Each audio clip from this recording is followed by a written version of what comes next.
Alrighty, so I hope you enjoyed that book, okay?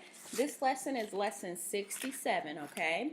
So I want you to think about your thinking, okay? So when you are thinking, when you think within the text, you think about things that the author just presented while you were reading. So you know that wildlife experts discovered manatees in warm water near a power plant because they were trying to survive, right? That's thinking beyond the text.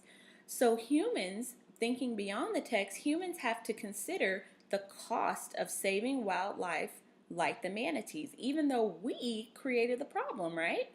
Now, when you think about the text, you think about what the author did, what kind of graphics they provided, what words they're using, what writing strategy they use. Are they using cause and effect? Are they using problem and solution? Okay.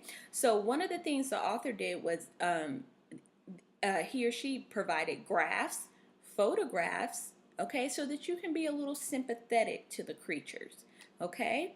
And then they gave you a graph of the population of Florida so you can see how it's grown in 50 years, okay? And then the reader can compare the two solutions that the author gave you, and then you can decide, based on the evidence you found in here, what the best solution you think is. Okay, now remember, books always have a message. Okay, so the message of this book is that animals adapt to in order to survive to human encroachment. So what that means is when humans take over their habitat, pretty much, they learn how to survive.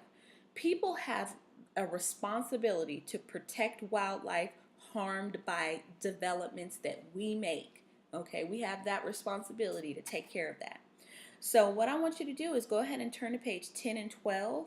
And as you read, I want you to reread these pages because good readers reread, okay, to deepen their understanding of the text. So as you read, I want you to identify the problem so that you can write a sticky note, okay? So 10 through 12. Go ahead and read those and write a sticky note for the problem, okay? Go ahead and do that now. And then on page 13 and 14, as you read, I want you to identify two solutions to the problem to write on your sticky note. Okay? So 10 and 12 is the problem. 13 and 14, you're writing the solution on your sticky note. Okay? I'll give you a minute. Go ahead and stop your video.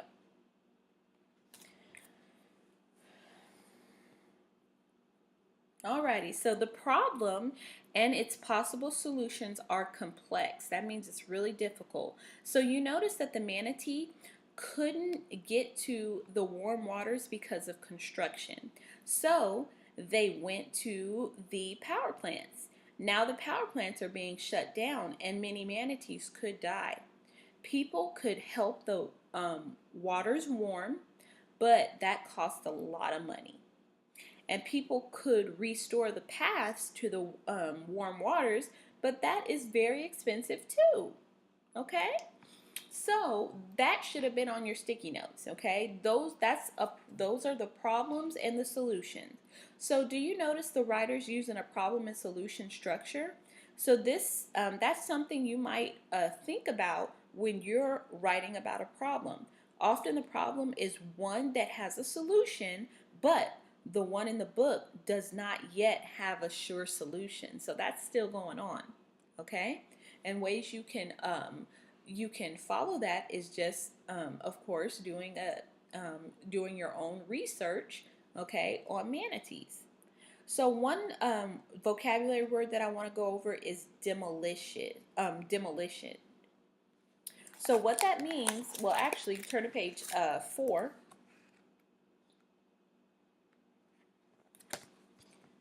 Okay, and that word is actually demolished. Demolished. It has the word demolition in it. Okay, it's similar to the word demolition, demolish, or demolished. Okay, so those are all words connected to the word demolished. So when you have you ever heard of demolition? Okay, demolition is when you break down something. Okay, It's the act of destroying something. So if something is demolished, that means it's destroyed. It's no longer there. Okay? So remember, when you're trying to figure out a word, think of words that you connect with that word, okay? So let's do some fluency. On page 15, I'm going to read a paragraph, okay, from Share the Seas with the Manatees. And notice how it sounds when I read the first time. Then I'm going to read it a little faster, and you can comment on how my reading sounds. So I won't read too fast. I'll read just right. Remember, you can't read super fast. You have to read just right so that you can read clearly and understand. Okay? Let's see, page 15. In the 1950s, no one understood how building more houses in Florida could put manatees in danger.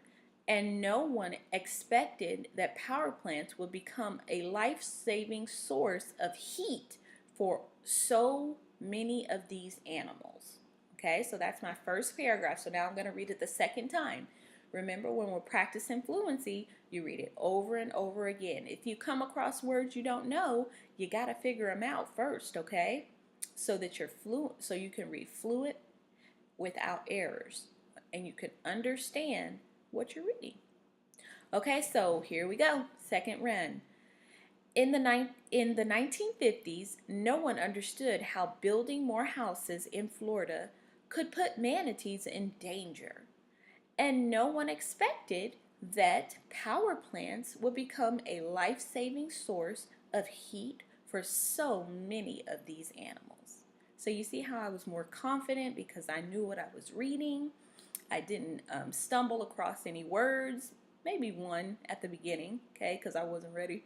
But so that's what you need to do. Make sure you're phrasing and make sure you're scooping each phrase. Make sure you're scooping and phrasing, and in each phrase you should have 2 or 3 words, okay? So now you go ahead and read page 15, the same exact paragraph that I just read, okay? And I'll see you when you get back. Alrighty, welcome back. So now we're going to do some word study. So the sound of K can be represented by different letters. K, C, CK, CH, and QU. Those all can make the K sound. K, all right? So you have these words. I want you to organize them with the word that's making the letter that's making the K sound. Excuse me. The first word is token, attic, plastic, attack, buckle, stomach, conquer, and plaque. So go ahead and get into your, you should have those words cut out or they should be in your little pouch, okay? So go ahead and I want you to organize those by the letter symbol that's making the K sound, okay? So each one should have a group, okay? And I'll see you when you get back.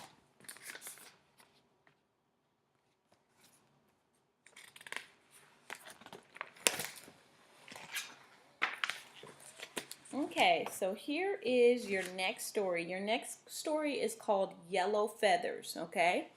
I don't have that book, so I apologize, but you do. Okay, so here's your genre focus. Yellow Feathers, this realistic story, tells about how Manny found a parrot, and although he wanted to keep her, did the right thing. It did not really happen, but it could have. Okay? And then the next story you're going to read is Share Amai, Pigeon Hero. This historical nonfiction text explains how a homing pigeon became a World War I hero. It focuses on one particular action of the pigeon that saved many Americans' lives and also cost him his own life. Okay, so you have a new two-way book today. So Yellow Feathers is going to be on one side, and then if you flip it, Share Amai is going to be on the other side, okay? So look at the cover with the yellow bird and read the title. Yellow Feathers is a realistic fiction story about a boy who raises and trains homing pigeons. So these kind of birds that they can find their way home over long distances. So let's start talking about the other book, Share My Pigeon Hero. How could an animal be a hero? Think about that. Sheremin was a homing pigeon. This true story took place during World War I. The year was 1918, almost 100 years ago. Countries around the world were fighting.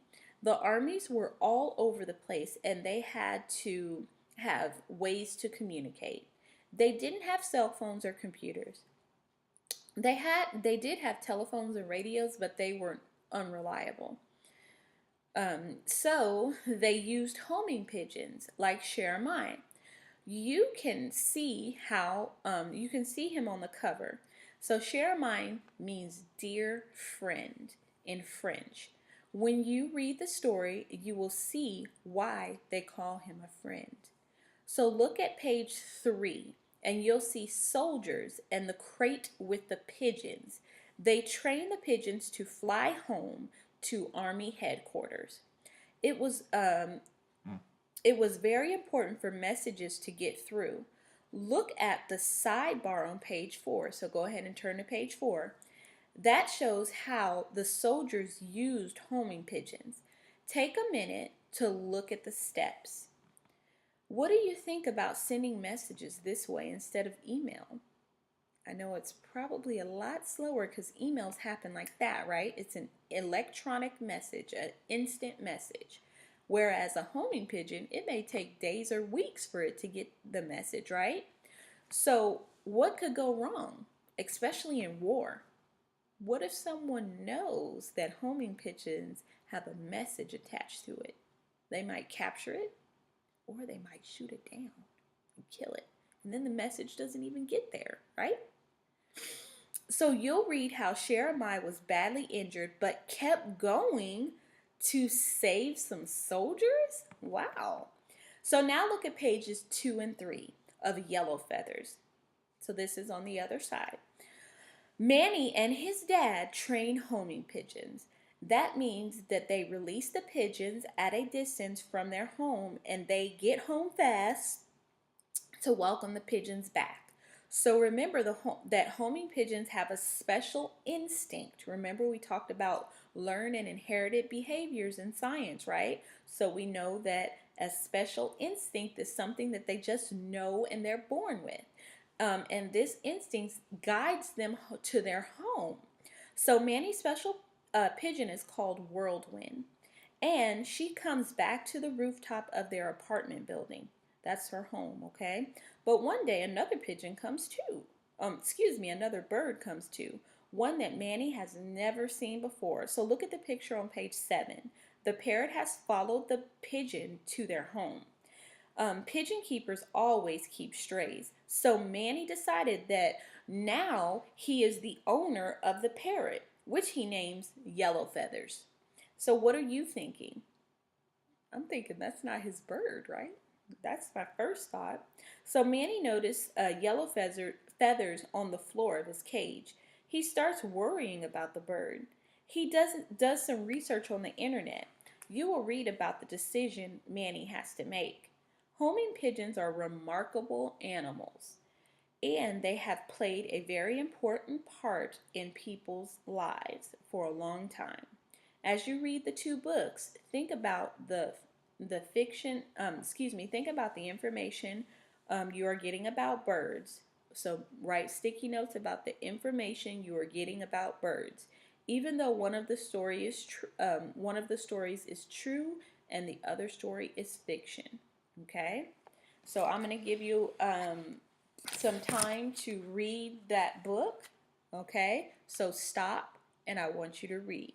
Okay, and come on back. Okay, so let's talk about that. All right, so go ahead and turn to page 7 and I want you to write a sticky note of why is Sharamai considered a hero. Okay, so I'm thinking probably Sharamai didn't know that he was saving soldiers. He was just doing his instinct, right?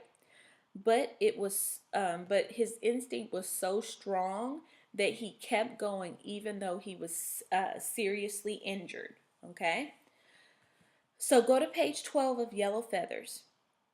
What did Manny find that made him doubt about keeping Yellow Feathers, and why did he make the hard decision he did?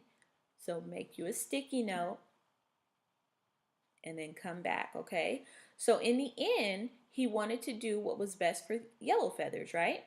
So I want you to continue to think about what's going on within the text. Then you have to think beyond the text. And then you have to think about what the writer is doing and how the writer presented you the information as a reader, okay? So the message in actually, let's talk about some things that you should have thought about, okay, in Yellow Feathers. So in Yellow Feathers, just some things that you should remember, details, is that Manny wanted to keep that bird, right? But he learns that that parrots have a bond with their owners. Okay, so he decides to post flyers to find Yellow Feather's owner. Okay, so if you're thinking beyond the text, you can think about Manny and Whirlwind's relationship, and that parrot is now missing his relationship with his owner. So I think that's probably why Manny made the decision to find that parrot's owner, because he felt in his heart, hey, what if my bird got lost?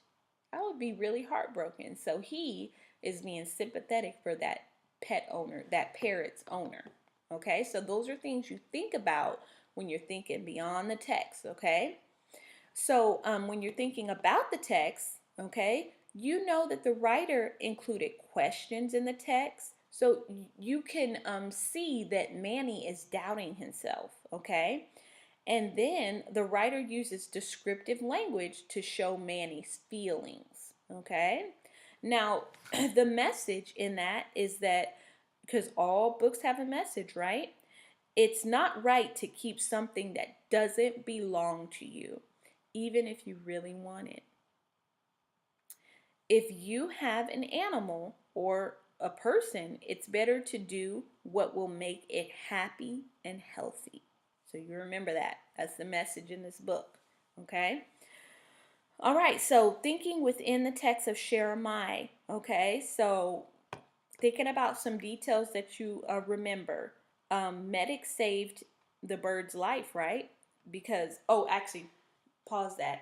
Medics tried to save the life, okay? But he was seriously injured, right? Sharamai carried the message but was injured, okay, by shrapnel. Since telephones and radios didn't work, they sent messages by homing birds, okay? When you think beyond the text, you're thinking outside the box, right? So Sharamai's bravery made him a World War I hero, okay? And also think about a pigeon's homing instincts make it a special bird, okay? Now, when you're thinking about the text, you're thinking about what the writer did, okay? So photographs about World War I help the reader understand the setting, okay? So you weren't born in the 1918s, so you don't know what's going on. So they kind of set the tone by providing pictures, okay? And even though it wasn't black and white back then, that's pretty much all they had, okay? As far as pictures. Okay, so they give you step-by-step information on how the soldiers use the homing pigeons, and they include photographs of messages that supports the authenticity of the text, which means you can't get any better than that when you have actual messages from the people who attach them to the homing pigeons. Okay, so they're trying to make it as realistic as possible, okay? So the message is that communication during wartime is vital information, and animals can be heroes by saving human lives.